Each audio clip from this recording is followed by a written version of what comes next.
Hello বন্ধুরা, আমার সালাম নিন। আসসালামু আলাইকুম।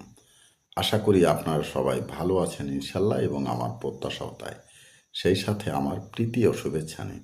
আজ এ পর্যায়ে যে বিষয়ে কথা বলবো তা হচ্ছে, একজন মানুষ যখন প্রেমের মোহে ডুবে থাকে তখন সে যথেষ্ট সুস্থ থাকে, কারণ সুখের আরেক নাম সুস্থতা। কিন্তু যখন সেই প্রেমের মাঝে ব্যর্থতার সুরধ্বনি বাজে, তখন সেই মানুষ অসুস্থতায় ভোগে, অসুখী থাকে। মনে রাখবেন, প্রেমের মোহে মানুষ সুস্থ থাকে যতক্ষণ পর্যন্ত সে প্রেমে ব্যর্থতার ছায়া না পড়ে।